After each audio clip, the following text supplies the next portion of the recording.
Hey everyone, today's interview is brought to you by the Kulkarni Law Firm and by Stack.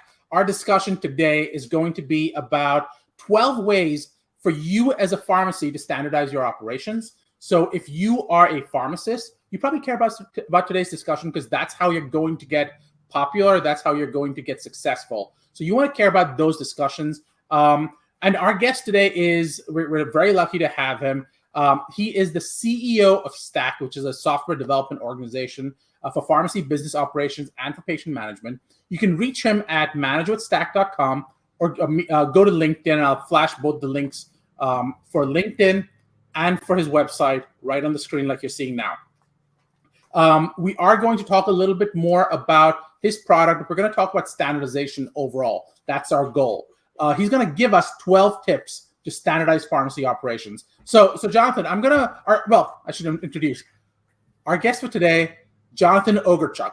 And he spelt that out for me for the first time, and I'm going, have I been mispronouncing it the whole time? Or go ahead. It's funny. Everybody calls me J.O. because Jonathan Ogurchak is enough to learn how to spell it and learn, say it as well. So most people just refer to me as J.O.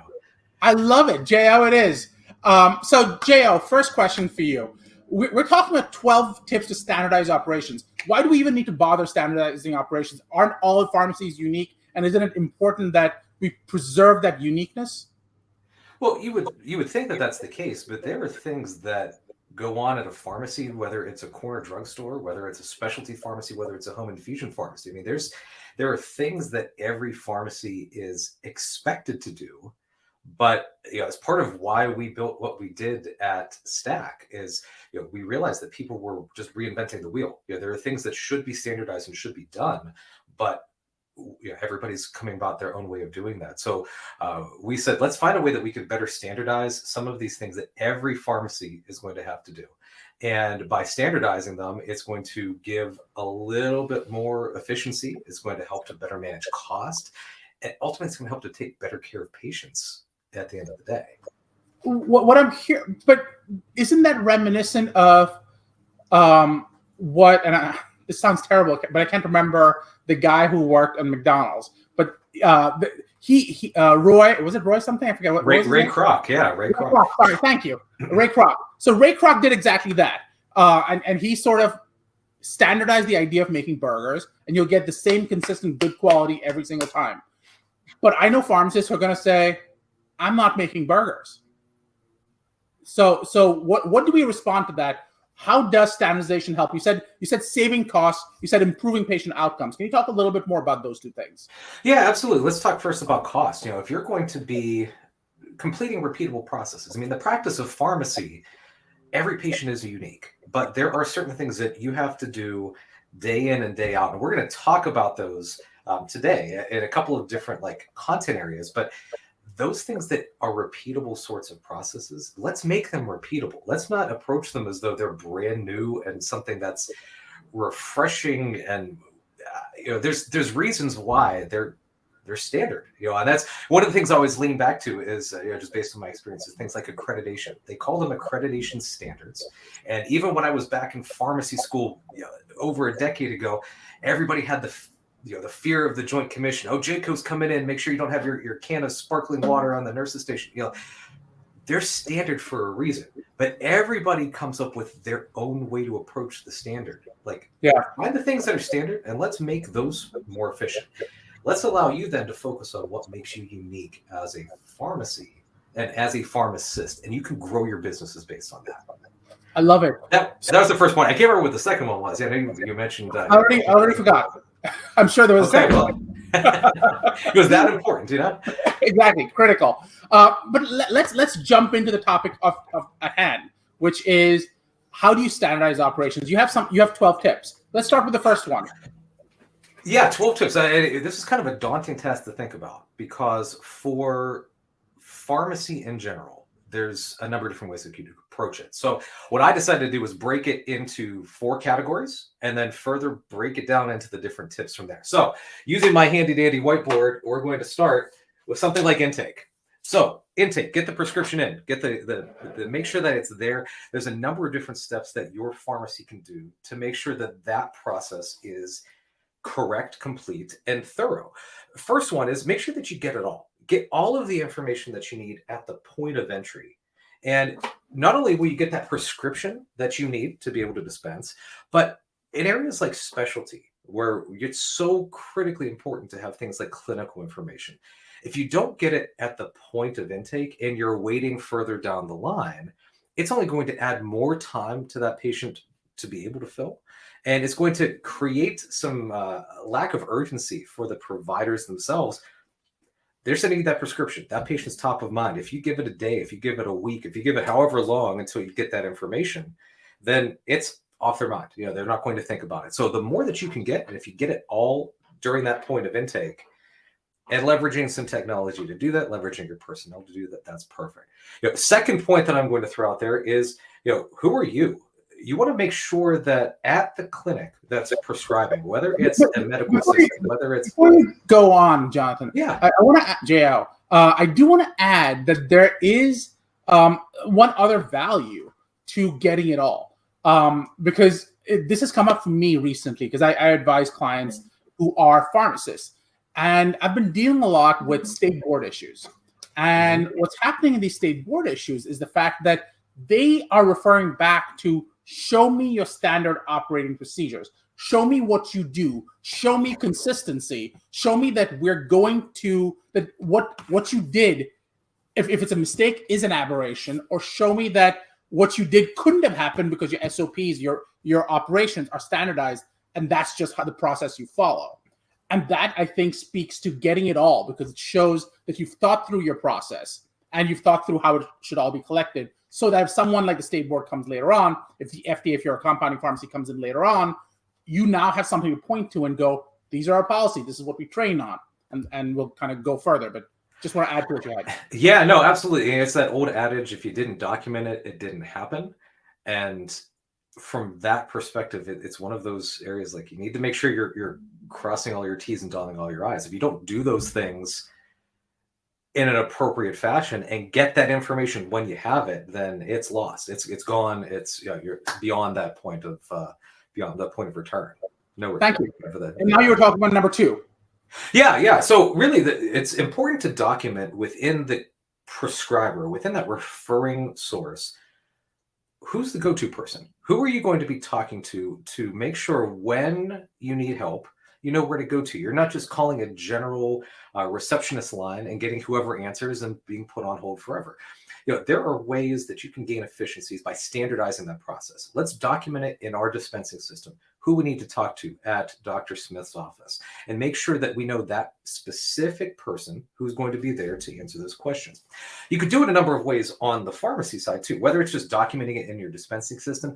We've been really successful as I've opened and managed pharmacies. Let's hire a person, and they're going to align operationally with that referral process. So that way, it's great that they have a single point of contact from the prescriber side in. They now know at the clinic, at the prescriber's office, who they need to talk to on their end. When, hey, there's a holdup, there's a problem, there's a question. Let's make sure that we make that work. The only problem with that, and I do like to call this out, is having a single point of contact is great, but it also is creating an environment where people can't take vacations. They can't call off sick. It's all coming on them. And so if you build a model operationally that allows for redundancy, and they know that they can talk to Steve, or they can talk to Martha, it really doesn't matter. You're still going to get that same quality of care. It allows for people to actually go and take a day off because they've earned it. You're giving them benefits as an employer. Let them go use them. But that speaks to this idea that I might have to talk to the doctor and find out from their end who people should be talking to. And that's scary for pharmacists. Pharmacists, I know, I worked in retail pharmacy, and I remember the idea of calling a doctor's office. And I was just so eager to not be a pain. I was so eager to just get off the phone quickly so that I've not interrupted the doctor's day. This idea of calling in and saying, who's your standard person I should talk to, is intimidating. So how do you recommend they get past that initial mental barrier? You know what? I think clinical practice has moved and evolved a lot over the last couple of years. Even as much as it's trite to say in in wake of the pandemic, I mean, you're seeing that pharmacists now have taken an expanded role in clinical care for patients. And a lot of physicians are finally opening up to that as an opportunity. It's not as though you're calling to create a problem or add more work to their day. You're there to be a part of that care team. And if you find out the right person, oftentimes when you're calling a doctor's office to say, hey, you sent something over incorrectly, you're not calling and waiting on the line to talk to the doctor. You're talking to an MA, an NP, a PA, somebody who isn't the doctor. You're working with the clinic, you're working with that practice. And so I think reassuring your teams that you're not there to be a bother or a burden, you're there to just let them know that you're there for the right reasons. I mean, it's a way to help to subvert that. It's not like it was 50 years ago when you're like, I'm the prescriber, I know everything, you're just there to push pills. You know, it's a different sort of dynamic now than it ever was before.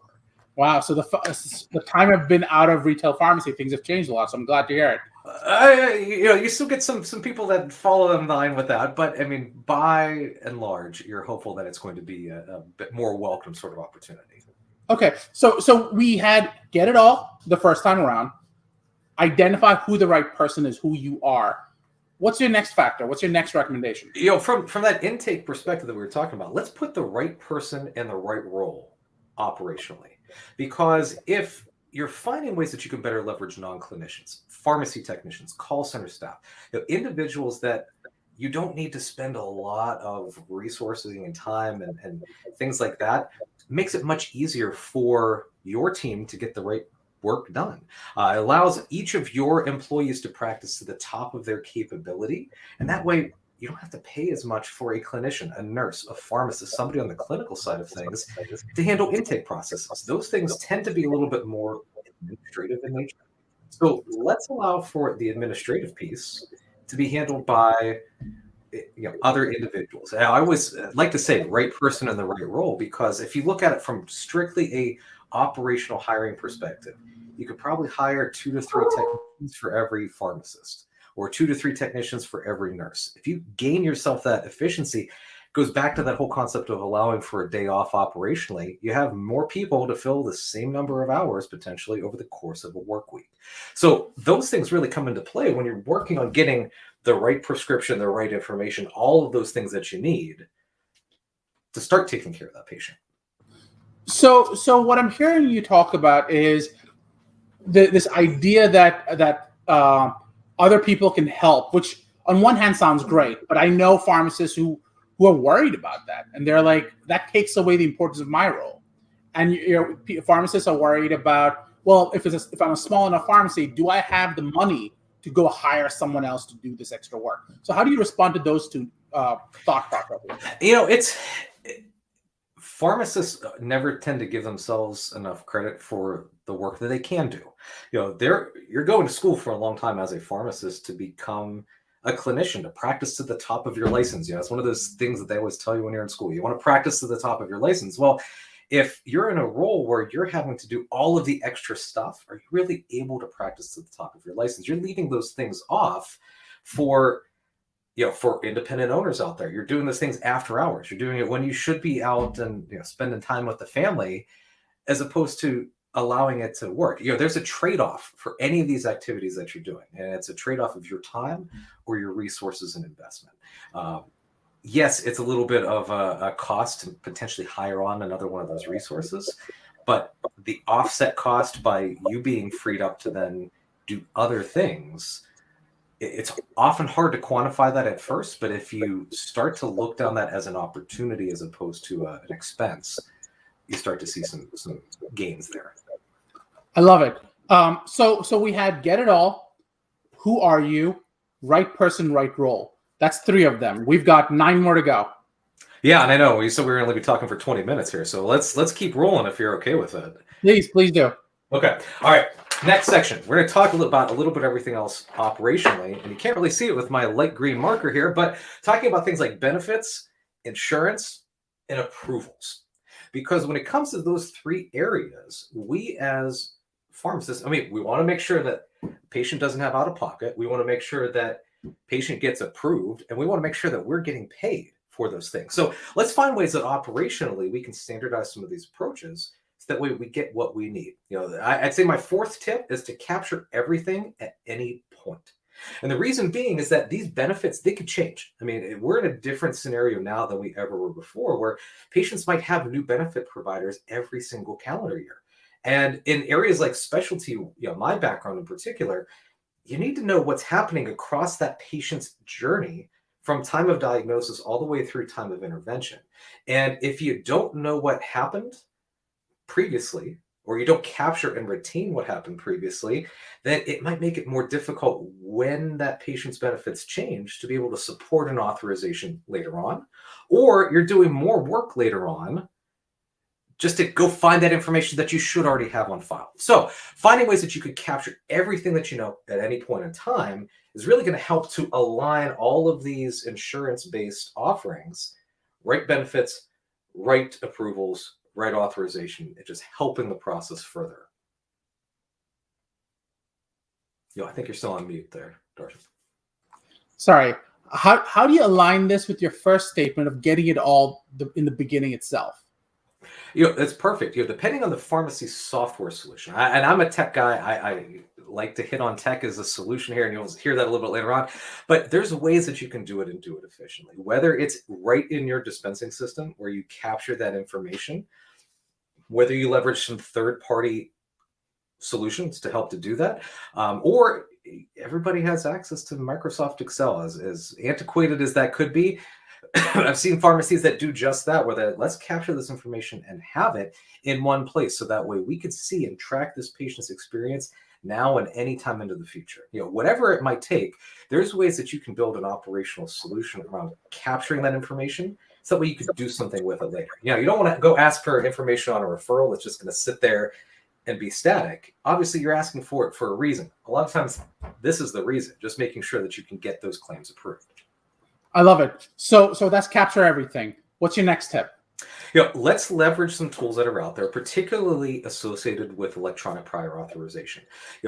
That's a new standardized approach. It's just grown exponentially over the last couple of years. And it doesn't seem like we're turning back from how we're looking to build that. So go find your dispensing system and find one that actually integrates with an EPA platform, or train your staff operationally on how to leverage those resources, because now you can still use them. It's just outside of your workflow. If you have this information that you've captured during intake and you know how to manage the benefits and what you might need, let's go ahead and take that step so that way we can improve and align an EPA solution. That way you're not having to worry about a fax machine. It's 2022, not 1922. Not fax machines were around in 1922, but you get the point. So many healthcare practitioners are reliant on such old, antiquated technology.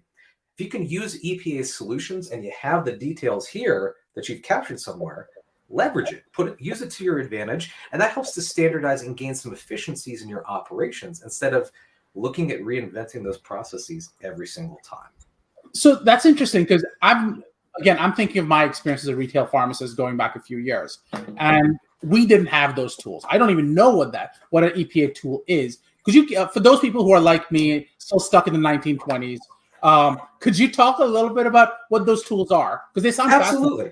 Yeah, absolutely. So think of a traditional prior authorization. How was that handled in the past? You would be told, hey, claim denied at point of adjudication, must submit prior auth. You'd say, hey, doc, submit a prior auth, and it would go off into the ether, never to be seen again. Correct. What you tend to see on the specialty side, and even on the community side now, you have tools, things like AssistRx, Cover My Meds, these solutions that are available where you can put in the information that you know, send a request over to the prescriber, and all of that's done electronically. You don't need to go find a specific paper copy of an auth form for this plan, for this drug. There's solutions out there that can find those things for you and allow you to better submit those things, or empower your prescribers to submit those things more efficiently. Helps to cut down on that time to fill. Makes the doctors' lives, the MA's lives, everybody's lives a lot easier, because they don't have to go Googling, searching, trying to find something. It's much more, search by BIN and PCN number, search by NDC number. Those solutions, EPA-wise, can help to not only find the right form, but submit what they need to do it effectively. So what I'm hearing is this information comes together, and one of the key pieces that I'm trying to understand in this form that gets submitted, you said it gives all the information you know. So the information I would know is obviously the patient identification. It would be the drug.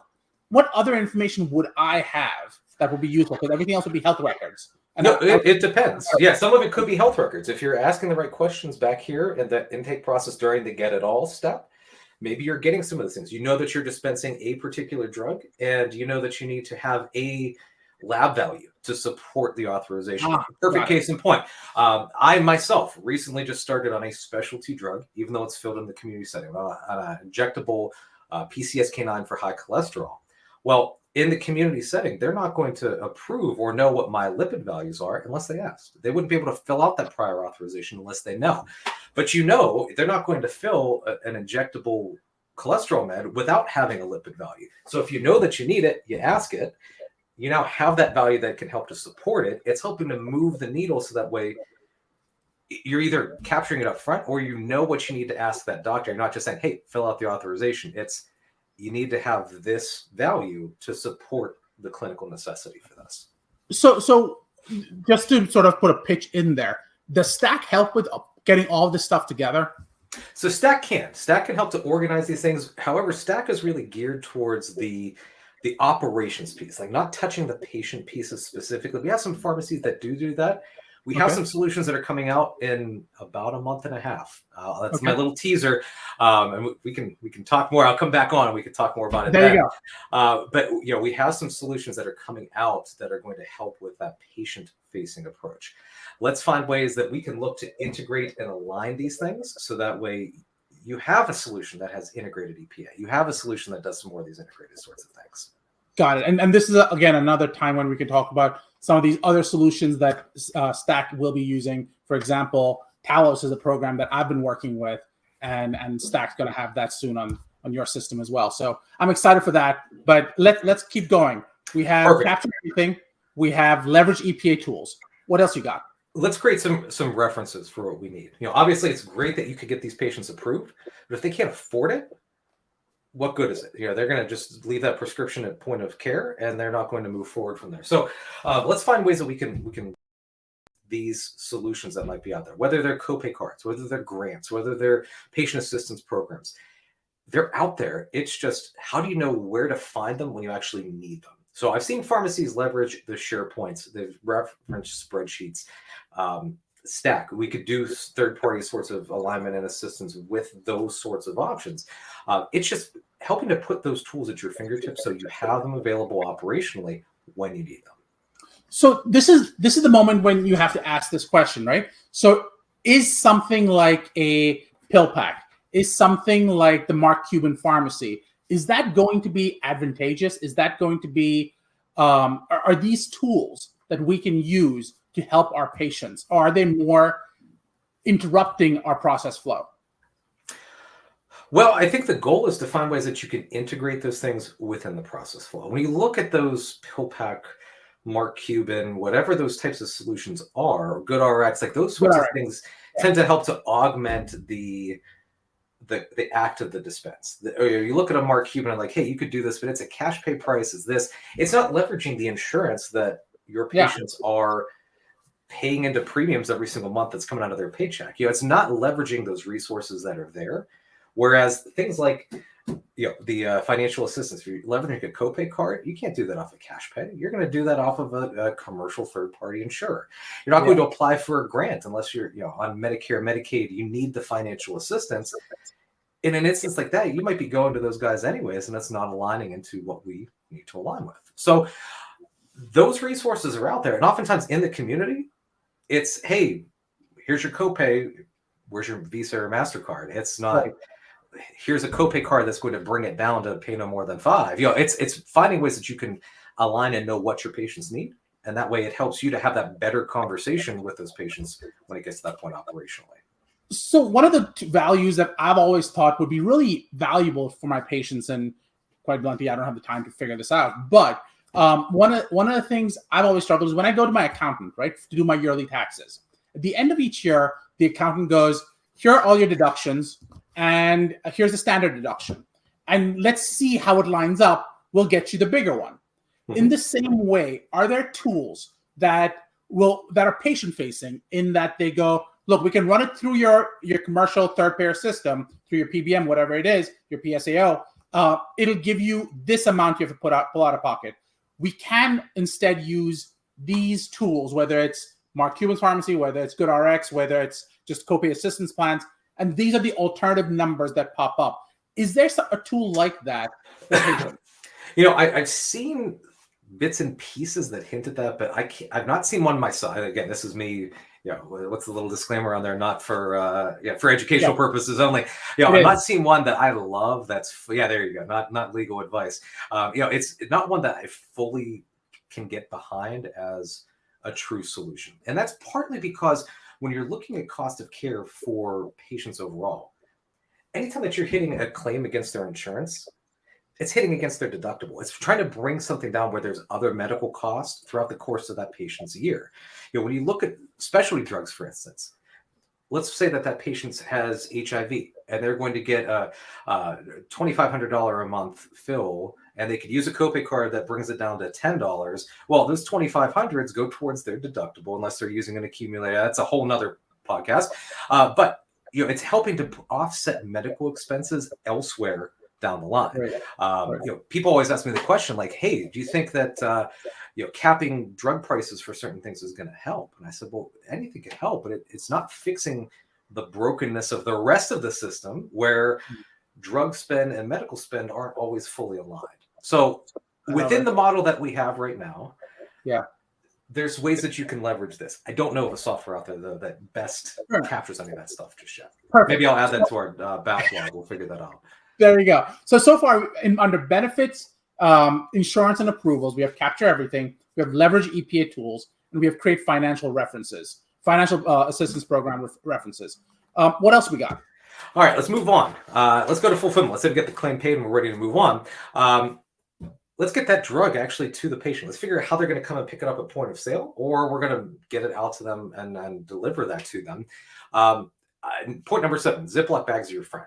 As crazy as it sounds, it gives you the ability that you can organize everything in one spot. Let's find ways that we can work ahead. Let's find ways that we can stay organized. And I've worked at several locations myself where you're able to gain more operational efficiencies. If you can print things days ahead, you can drop it all in a bag so it keeps that whole patient together, and then you fill it later on. So whether it's one of those hanging bags that you see in the community, whether it's a Ziploc bag that you just buy at Uline or one of those, Amazon, wherever it might be, finding ways that you could organize that information is one of the best ways that you can gain some operational efficiencies by being able to work ahead. Waiting for a printer to spit things out can take some time. If you can print stuff when you're slow and it's not going to be filled for 3 more days, print it up, queue it out, have it ready to go. And we actually used to use a system where we do laundry cards. If we could print stuff and fill it ahead of time, but it's not going to be delivered or shipped or things like that for days in advance, let's queue it up so that when we have a spot to drop those things, and it's just allowing our teams that we're already paying to be there to continue to work. And if they work a little bit ahead, you gain some more efficiencies. I love it. So Ziploc is your friend. What's next? Let's leverage some technology. Carriers, if you're looking at shipping to patients, carriers have the technology at their fingertips, but so do you as the pharmacy. You can look at things like weather patterns. You can look at things to see, is it worth shipping a package to a patient through the middle of a storm that's going to disrupt the delivery or make that delivery late? As you're looking at moving those things and getting it direct to patient, late delivery doesn't do anybody any good. Missing a dose doesn't do anybody any good. If you have a late delivery, or does that medication have some temperature requirement, it's going to be spoiled, especially this time of year where everything's so darn hot. Let's find ways that you can leverage tech, either embedded in your pharmacy dispensing system or weather.com. I built a whole shipping program just with weather.com. There's third-party carriers out there that help with final mile logistics if you need to ship to a patient home, just to make sure that it's getting there when it needs to and it's still viable. So I love that, and the reason I love that and leveraging tech is because I was just involved with a client of mine who was dealing with a situation where a PBM and a PSAO asked him to prove that the medication was delivered, and now you've got to go looking through all these documents to see, do you have signature logs? Do you have when was this dropped off? All of that stuff can be electronically tracked, and exactly. And you could do it right through FedEx or UPS. You could do it. There's third-party solutions out there that can do it as well. So just finding the one that works best for you, but it's helping you to gain that operational efficiency. I love it. So we've got leverage tech. What else you got? Bundle and save. It's not just for insurance companies. And this is something kind of goes back to the Ziploc bag thought. But if you can find a way, if a patient's getting multiple scripts from your perspective, you've heard this concept of med sync for years. Nobody's quite figured it out. Find a simple, keep it simple, stupid way to do it yourself. Let's take and align multiple shipments into one package. And so that way, as you're getting it to a patient, not only is it helping if you do need to ship it to a patient, it's reducing on overhead because they're not shipping 3 packages, you're shipping 1. But it's making that patient's experience better. They're getting everything when they need it. It helps them to better understand what their care plan is going to be.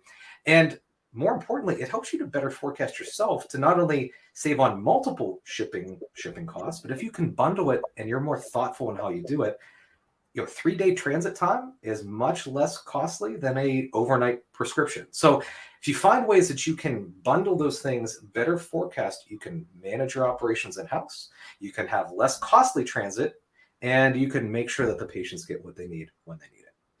I love it. It reminds me of Amazon. When I try to buy things on Amazon, they always talk about, would you like to have it on your Amazon Day or whatever they call that, where it's once a week and they'll drop everything off in one shot. So yeah, and it's things that when it comes to that, I'm actually going to move, kind of jump ahead. Sorry. Hey, ongoing patient management. My next bullet point. Now that you got a patient started, let's figure out how we can keep managing it. If it works for Target, if it works for Amazon, it can work for you in your pharmacy. And that's where, again, I'm a tech guy by trade, but technology is your friend. And I know that I'm biased in that approach, but there's ways that you can find some good tech to implement that's going to help to streamline your operations. That way, everybody has the right role at the right time. They're doing things the right way. And if you create this operational efficiency using a system, as opposed to just saying, hey, here's a post-it note, make sure that you remember to do this, you can allow those systems to drive it. Why do you think Amazon's so efficient? Why do you think Target's so efficient with what they do? They leverage technology to get to that end goal. Their end goal was purveying goods. Our goal was taking care of patients. Let's find some way that we can use technology to do that. I love it. And what's the next one? Establish a cadence with patients early. When you're looking at managing a brand new patient, it's new to them. It's new to them, the whole experience, particularly, again, specialty side, chronic disease, life-changing disease. They don't know what they don't know. And so tell that patient early and often what that process is going to look like, when you're going to contact them, how often you're going to contact them, how you are going to contact them, just so that way they're not only aware of what it is, but they know when to expect that next step. If you can build that cadence out, then those patients are going to be much more inclined to do the right thing and know what to expect. I love it. And so that's number 11. What's your final number? You know what? As a clinician, as a pharmacist, you're there to be a friend to those patients because you know what that patient needs to manage their disease. They're going to look to you as the pharmacy team, whether you're a pharmacist, a non-clinician, a nurse, whoever that might be. Yes, you're going to be that single point of contact, similar to how we talked about the prescribers before, but there's ways that you can learn about your patients. It's this anecdotal, trite sorts of things, but let them know that they don't always have to talk to Jonathan. They can talk to anyone because you've documented in their record, their birthdays, their pets' names, their hobbies, things that you can build a conversation and build a relationship with them. We always have the best intentions of doing it. And I know so many pharmacists like, hey, don't talk to this person because they're a grouch or whatever. Use it for the right reasons. Use it for ways that you can help to build that rapport. And build it into your workflow because it's helping to make sure that any employee can then step in and take over where you might leave off, even if you have the best relationship with that patient. Which I mean, that's your 12 tips. And I'm going to repeat them all. Get it all. Who are you? Right person, right role. Capture everything. Leverage EPA tools. Create financial assistance references. Ziploc bags are your friend. Leverage tech. Bundle and save. If it works for Target, it can work for you. Establish a cadence with patients early, and finally, be a friend. You put all this together, and I really appreciate it because I think pharmacists are going to really learn from this. But what you've demonstrated is this idea that the more you standardize, the more it's beneficial not just for your bottom line, not just for your experience, but for the patient experience itself as well. So before we go, any last words? No, I think you hit it just there. The patient, we always talk about it in pharmacy school, otherwise the patient's always at the center of what we look to do. And if we can find ways that we can ensure that that's the case by standardizing operations, then you can guarantee that your pharmacy is always going to do that. They're always going to put that patient first because you have that standardized, repeatable process to make those things happen. I love it. And just to remind everyone, you can find Jo on LinkedIn. You can just go to linkedin.com/in/Jonathan Ogurchak. Did I do that right? Yeah, I did. Yeah. I think. Good. And please go visit managewithstack.com, find out more about his software, and reach out to him if necessary. Looking forward to having you back on, talking to us about accumulators and talking to us about all these other things that we didn't get a chance to get into this time. So thanks again for having us.